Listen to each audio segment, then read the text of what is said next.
नमस्कार, आप देख रहे हैं हर खबर में हूं आपके साथ अमित शर्मा। वक्त है अपना उत्तर प्रदेश का। सीएम योगी आदित्यनाथ देवभूमि के दौरे पर हैं।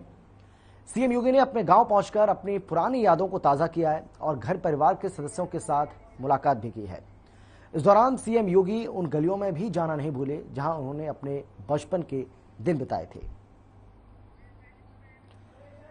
तो मुख्यमंत्री योगी आदित्यनाथ इन दिनों उत्तराखंड के दौरे पर हैं। 3 दिनों के उत्तराखंड दौरे पर वो पहुंचे हैं, जहां अपने गांव भी वो पहुंचे, अपने गांव पंचूर पहुंचे और यहां पर उन्होंने अपने परिवार वालों से मुलाकात की है, अपनी मां का आशीर्वाद दिया, अपने भाइयों, अपने बहनों, इसके साथ ही अपने गांव वालों से मुलाकात की और यहां पहुंचकर बहुत ज़्यादा भावुक भी नजर आए सीएम योगी। इसके साथ ही जो गांव की गलियां हैं उन्होंने उसमें भी वो टहले और यहाँ टहलते हुए बेहद खुश वो नजर आए। इसके साथ ही जिस तरीके से सीएम योगी यहाँ पर पहुंचे, उसके बाद जो लोग हैं उन लोगों से मुलाकात की गांव के, वो लोग भी सीएम योगी को देखकर बहुत ज़्यादा खुश हुए, प्रसन्न हुए, क्योंकि 5 साल के बाद अपने पैतृक गांव पहुंचे हैं सीएम योगी। इसके अलावा एक और जो अलग बात देखने को मिली वो ये थी कि जिस तरीके से सीएम योगी की ओर से बुलडोज़र का जिक्र किया गया चुनावों के दौरान और बुलडोज़र बाबा का अब कहीं ना कहीं उनको एक तगमा दिया गया है, जिसके लिए पुष्कर सिंह धामी जो कि उत्तराखंड के मुख्यमंत्री हैं उन्होंने भी उन्होंने बुलडोज़र बाबा का तमगा दिया। इसके साथ ही और भी लोगों ने जब बुलडोज़र बाबा कहकर उनको पुकारा तो वो काफ़ी खुश इस बात को लेकर नजर आए और मुस्कुराते दिखाई पड़े। एक रिपोर्ट आपको हम दिखाते हैं, जरा देखिए आप।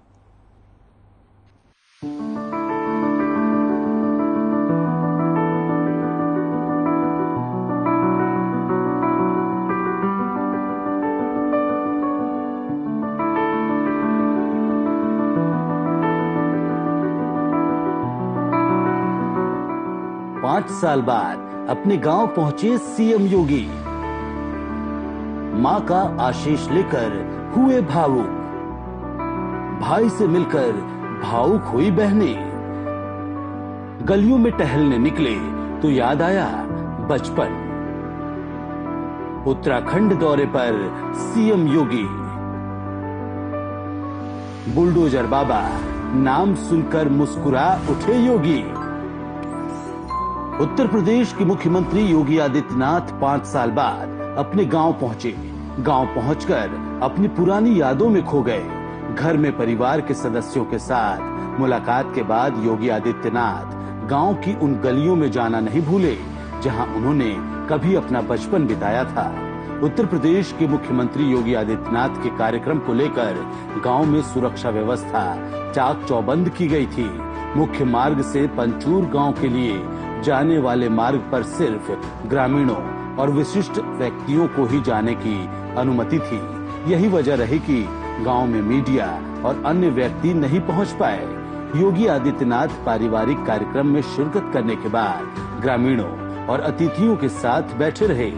कुछ समय बाद वो कैबिनेट मंत्री धन सिंह रावत, पूर्व मुख्यमंत्री त्रिवेंद्र सिंह रावत और कुछ अन्य व्यक्तियों के साथ गांव के भ्रमण पर निकल पड़े। उन्होंने आसपास के घरों में जाकर ग्रामीणों से मुलाकात की और उनके हाल चाल जाने। योगी आदित्यनाथ 5 साल पहले 11 फरवरी 2017 को विधानसभा चुनाव के दौरान अपने गांव पंचूर आए थे। अब 5 साल बाद वो दोबारा गांव लौटे हैं। उस वक्त उन्होंने गांव में ही प्रवास किया था, जबकि इस बार उनका 2 दिन गांव में ठहरने का प्रोग्राम रहा। योगी के भाई महेंद्र बिष्ट ने बताया कि घर में उनके लिए एक कक्ष सुरक्षित रखा गया है। हालांकि संन्यास लेने के बाद वो बहुत कम बार ही अपने घर आए हैं।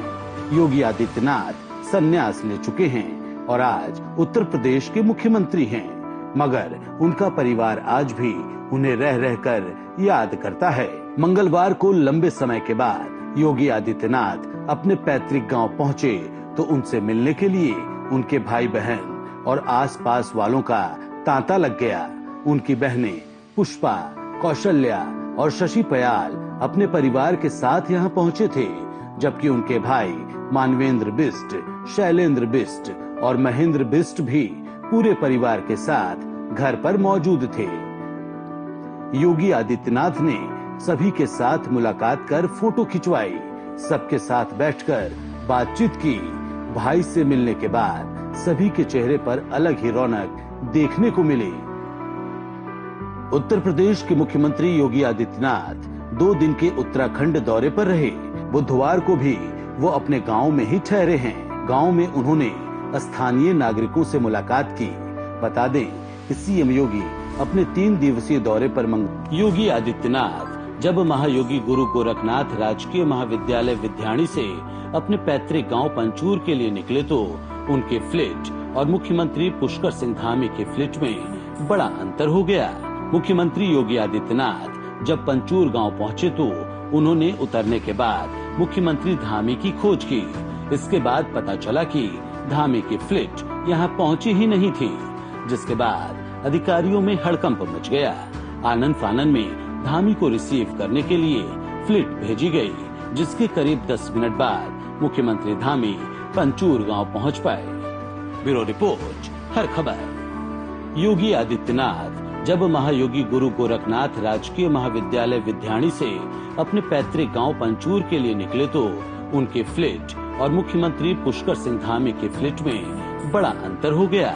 मुख्यमंत्री योगी आदित्यनाथ जब पंचूर गांव पहुंचे तो उन्होंने उतरने के बाद मुख्यमंत्री धामी की खोज की। इसके बाद पता चला कि धामी की फ्लिट यहां पहुंची ही नहीं थी, जिसके बाद अधिकारियों में हड़कंप मच गया। आनन फानन में धामी को रिसीव करने के लिए फ्लिट भेजी गई, जिसके करीब 10 मिनट बाद मुख्यमंत्री धामी पंचूर गांव पहुंच पाए। ब्यूरो रिपोर्ट, हर खबर। करीब आधे घंटे का समय योगी आदित्यनाथ ने मां के कमरे में ही अपने भाई बहनों और अन्य स्वजन के साथ बिताया। मंगलवार को योगी आदित्यनाथ के भाई महेंद्र सिंह बिष्ट के बेटे अनंत का जन्मदिन भी था। उन्होंने भतीजे से मुलाकात कर उसे आशीर्वाद दिया। इसके बाद योगी घर के बाहर लगे पंडाल में पहुंचे, जहां उन्होंने एक एक कर गांव वालों से भेंट की। महायोगी गुरु गोरखनाथ राजकीय महाविद्यालय में कार्यक्रम के दौरान मुख्यमंत्री पुष्कर सिंह धामी सहित कई नेताओं ने अपने संबोधन में योगी आदित्यनाथ को बुलडोजर बाबा और बुलडोजर मैन के नाम से संबोधित किया। इस संबोधन को सुनकर पूरा पंडाल तालियों से गूंज उठा। मुख्यमंत्री योगी आदित्यनाथ भी मुस्कुराए बिना नहीं रह सके। जब योगी आदित्यनाथ का संबोधन शुरू हुआ तो उन्होंने भी अपने सख्त मिजाज को बुलडोजर से जोड़ा। योगी आदित्यनाथ ने उत्तराखंड के पर्वतीय क्षेत्र में रहे पलायन पर चिंता व्यक्त करते हुए पलायन को रोकने के लिए धार्मिक पर्यटन को बढ़ावा देने की बात कही और कहा कि उत्तराखंड में नैसर्गिक सौंदर्य की कमी नहीं है। यहाँ 4 धाम और अन्य धार्मिक स्थल श्रद्धालुओं को आकर्षित करने वाले हैं। इसलिए उत्तराखंड में पर्यटन और तीर्थाटन पलायन को रोकने में सक्षम साबित हो सकते हैं। उन्होंने कहा कि अयोध्या में भगवान श्री राम का मंदिर का निर्माण जारी है। मंदिर का निर्माण पूर्ण होने के बाद यहाँ 1.5 से 2 लाख श्रद्धालु प्रतिदिन दर्शन और पूजन के लिए पहुँचेंगे। उन्होंने कहा कि जब तीर्थयात्री तीर्थों में आते हैं तो वो सिर्फ भगवान के दर्शन नहीं करते, बल्कि उस पूरे क्षेत्र की अर्थव्यवस्था को कुछ न कुछ देकर जाते हैं। योगी आदित्यनाथ ने कहा कि उत्तराखंड और उत्तर प्रदेश दोनों मिलकर विकास के क्षेत्र में उल्लेखनीय कार्य कर सकते हैं। उत्तर प्रदेश के मुख्यमंत्री योगी आदित्यनाथ ने अपने पैतृक गांव पहुंचने से पूर्व गांव में कुल देवता के मंदिर में स्थापित विष्णु भगवान की नई मूर्ति का अनावरण भी किया। मंगलवार को जब योगी आदित्यनाथ अपने पैतृक गांव पंचूर पहुंचे तो वो अपने पैतृक आवास में जाने से पहले गांव के ऊपर पैदल दूरी पर मौजूद कुल देवता के मंदिर में पहुंचे। यहां उन्होंने विष्णु भगवान की मूर्ति का अनावरण किया। मूर्ति अनावरण के समय उत्तराखंड के मुख्यमंत्री पुष्कर सिंह धामी सहित अन्य लोग भी मौजूद रहे। व्यवस्था संभाल रहे धर्मेंद्र सिंह नेगी और सुशील पयाल ने बताया कि ये मंदिर गांव का पुराना मंदिर है, जिसकी पूजा ग्राम देवता और कुल देवता के रूप में की जाती है। योगी आदित्यनाथ जब महायोगी गुरु गोरखनाथ राजकीय महाविद्यालय विद्याणी से अपने पैतृक गांव पंचूर के लिए निकले तो उनके फ्लिट और मुख्यमंत्री पुष्कर सिंह धामी के फ्लिट में बड़ा अंतर हो गया। मुख्यमंत्री योगी आदित्यनाथ जब पंचूर गांव पहुंचे तो उन्होंने उतरने के बाद मुख्यमंत्री धामी की खोज की। इसके बाद पता चला कि धामी की फ्लिट यहाँ पहुंची ही नहीं थी, जिसके बाद अधिकारियों में हड़कंप मच गया। आनन फानन में धामी को रिसीव करने के लिए फ्लिट भेजी गई, जिसके करीब 10 मिनट बाद मुख्यमंत्री धामी पंचूर गांव पहुंच पाए। ब्यूरो रिपोर्ट, हर खबर। उत्तराखंड में पतंजलि योगपीठ 2 को पतंजलि वेलनेस सेंटर के रूप में रूपांतरित कर इसका लोकार्पण किया गया। इसके साथ ही पतंजलि वेलनेस में स्वास्थ्य शिविरों की श्रृंखला भी शुरू हुई है, जिसमें बाबा रामदेव ने योग साधकों को योगासनों और 8 प्राणायामों का अभ्यास कराया। इसके साथ ही आपको बता दें कि इस दौरान बाबा रामदेव ने कहा कि पतंजलि वेलनेस पतंजलि योगपीठ 2 दुनिया का सबसे बड़ा वेलनेस सेंटर है। हमारा उद्देश्य है कि संसार के सभी लोग स्वस्थ हों, निरोगी हों और मूल संस्कृति से जुड़कर अपनी सारी बीमारियों से मुक्ति पा सकें। इस मौके पर साध्वी आचार्य देवप्रिय, अध्यक्ष अंशुल, इसके साथ ही विभिन्न राज्यों के राज्य प्रभारी मौजूद रहे।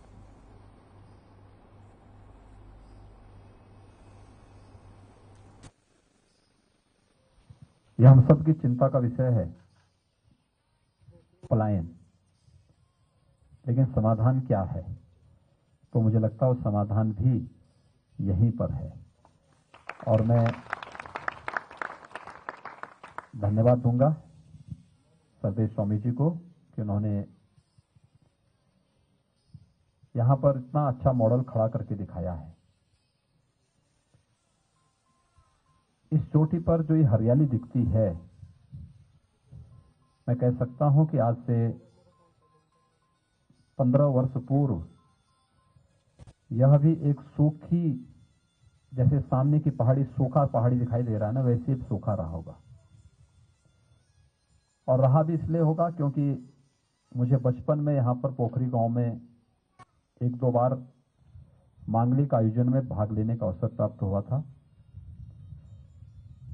और उस समय में देखता था इधर पूरा सूखे पहाड़ लगते थे। धीरे धीरे करके लोग जब अपनी आवश्यकताओं के लिए बाहर गए तो उसके साथ ही पलायन भी उनके साथ चलता गया। सुविधाएं यहां बढ़ी, लेकिन उन सुविधाओं ने लोगों को यहां से बाहर का भी एक रास्ता दिखाया है। लेकिन ये जो मॉडल है पतंजलि वेलनेस सेंटर का, उत्तराखंड में या जिन क्षेत्रों में पलायन की समस्या हमारे सामने एक चुनौती है, ये चुनौती केवल अपनी धरती से छूटने का नहीं है, ये राष्ट्रीय सुरक्षा के लिए भी एक चुनौती है। आज हरिद्वार से लेकर के देश के 600 जिले, 5000 से ज्यादा तहसीलें और 3 लाख से ज्यादा गांव में तो ऑफिशियली पतंजलि के ब्रांचेज चलते हैं, निःशुल्क क्लासें चलती हैं। ये इतना बड़ा ये योग का आंदोलन, और उसमें उत्तराखंड अछूता कैसे रह सकता है?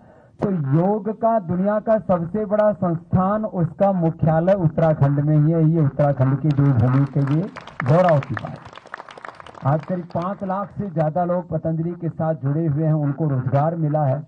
और करीब हर रोज मेरे साथ आस्था और इंडिया टीवी पर 5-7 करोड़ तो सुबह सुबह योगाभ्यास ही करते हैं, और पूरी दुनिया के कम से कम 100 करोड़ से ज्यादा लोग आज योग को डेली या कभी कभी तो जरूर फॉलोअप करने लगे। और अब उनको लगता है कि योग एक जीवन शैली है, योग एक चिकित्सा पद्धति है, योग एक जीवन पद्धति है, योग एक साधना पद्धति है।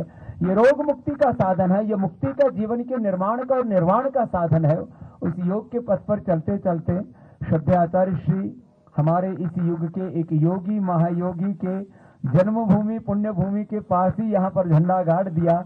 और हमें सौभाग्य है कि एक योगी जो उत्तर प्रदेश सहित देश की सेवा में लगा है, हमारे सनातन धर्म का गौरव वर्धन कर रहा है, हमारी ऋषि परंपरा, योग की परंपरा का गौरव वर्धन कर रहा है, उस योगी की भूमि की सेवा करने का सौभाग्य भी हमें परमात्मा ने दिया। इसके लिए हम परमात्मा का शुक्रिया करते हैं, उनको प्रणाम करते हैं।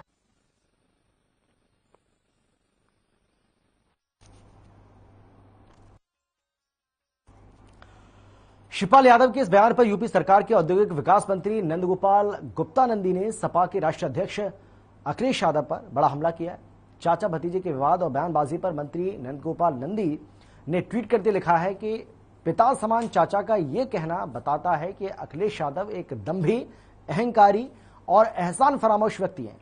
जिस तरह से पप्पू ने कांग्रेस मुक्त भारत बनाने में महत्वपूर्ण भूमिका निभाई है, उसी तरह से टीपू भी सपा को समाप्तवादी पार्टी बनाने के लिए लगातार प्रयासरत हैं।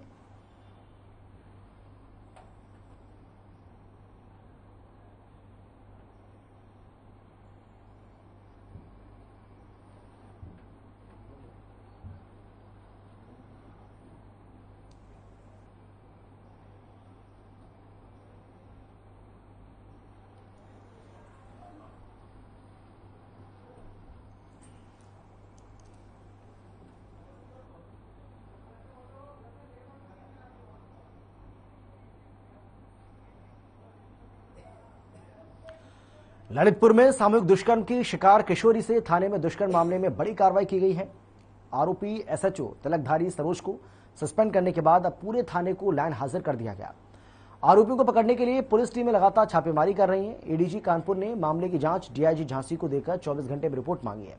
जानकारी के मुताबिक पाली थाने के एसएचओ तिलकधारी सरोज ने किशोरी को बयान दर्ज करने के लिए बुलाया था। इस दौरान उसने थाना परिसर में बने अपने कमरे में किशोरी से दुष्कर्म किया। मामले में ADG law and order Prashant Kumar ने बताया है कि एसएचओ सहित 6 लोगों के खिलाफ मुकदमा दर्ज किया गया है। इस दुर्भाग्यपूर्ण घटना की सूचना जैसे ही मिली है, तत्काल थानाध्यक्ष को निलंबित करते हुए उनके विरुद्ध तथा अन्य नामजद व्यक्तियों के विरुद्ध अभियोग थाना पाली पे पंजीकृत किया गया है।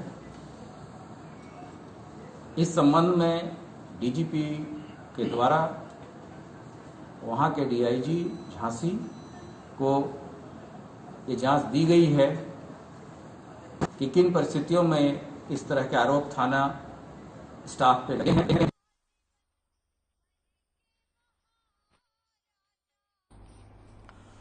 कुशीनगर में पुलिस को बड़ी कामयाबी हाथ लगी है। मामला नेबुआ नौरंगिया थाना क्षेत्र का है, जहां पुलिस ने निरंकारी तिराहे के पास से अंतर्राज्यीय तस्करी गिरोह का पर्दाफाश करते हुए 4 गांजा तस्करों को गिरफ्तार किया।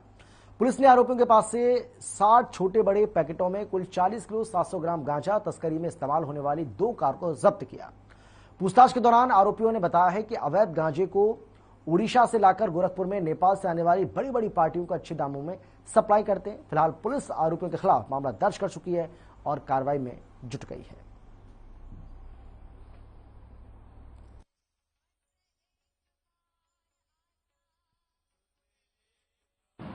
ये जनपद कुशीनगर के अंतर्गत थाना नेबुआ नौरंगी की पुलिस ने एक सराहनीय कार्य करते हुए अंतर्राज्यीय गांजा तस्कर गैंग का पर्दाफाश किया है, जिसके क्रम में 4 अंतर्राज्यीय गांजा तस्करों की गिरफ्तारी की गई है। वहीं लखनऊ में हजरतगंज पुलिस ने बड़ी कार्रवाई की है। मामला हजरतगंज थाना क्षेत्र का है, जहां पुलिस ने शहनजफ रोड पर संचालित हुक्का बार पर कार्रवाई करते हुए रेस्टोरेंट संचालक देवेंद्र गुप्ता और मैनेजर दिवाकर शुक्ला समेत 9 लोगों को गिरफ्तार किया है। साथ ही मौके से पुलिस ने 8 हुक्के और फ्लेवर को भी बरामद किया। फिलहाल पुलिस मामला दर्ज कर आगे की कार्रवाई में जुट गई है।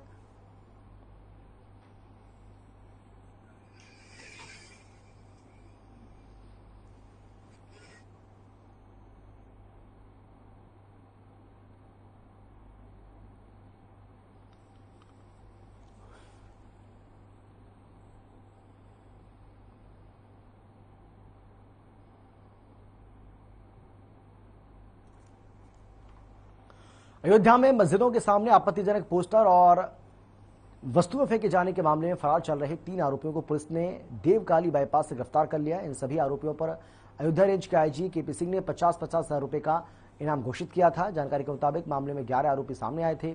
सीसीटीवी फुटेज के सहारे पुलिस पहले ही 7 आरोपियों को गिरफ्तार कर चुकी है, जेल भेज चुकी है। हालांकि अभी एक आरोपी अभी भी फरार है। पुलिस की माने तो दिल्ली के जहांगीरपुरी में हनुमान जयंती के जुलूस पर मुसलमानों के पथराव से आरोपी नाराज थे और ईद के त्योहार में खलल डालने की कोशिश में थे। फिलहाल पुलिस फरार आरोपी की तलाश कर रही है।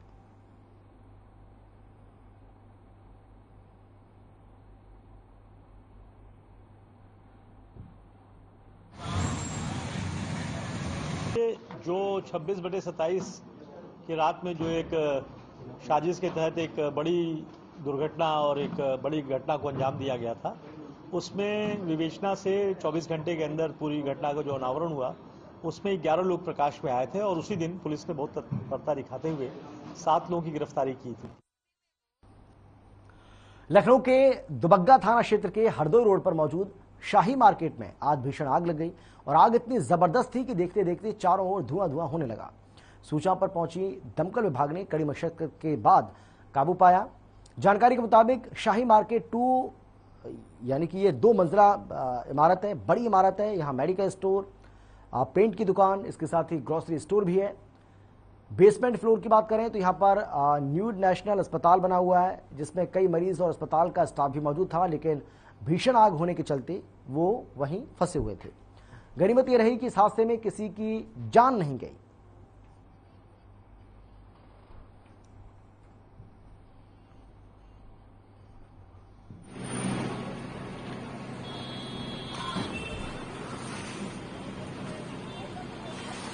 इसका कोई स्पष्ट उल्लेख नहीं किया जा सकता है। अभी प्रथमदृष्टया जब इसकी जांच की जाएगी, जांच करने के बाद ये मार्केट किसकी है जिसमें आग लगी? मार्केट एक मोहम्मद कबीर जी का नाम जो है तो आ रहा है कि उनकी जो है ये शॉपिंग मॉल है।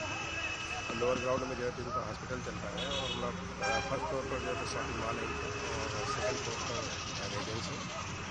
तो इसमें जो आग पूरी तरह से फैली हुई थी लोअर ग्राउंड से लेकर के जो है तो सेकंड फ्लोर तक बहुत भयानक रूप में फंसी हुई थी, लगी हुई थी। आज जो है 4 लोग उसमें जो है फंसे हुए थे छत में। इसको जो है लेटर लगा करके और बहुत अच्छे तरीके से उनको लेटर के माध्यम से 4 लोगों को निकाला।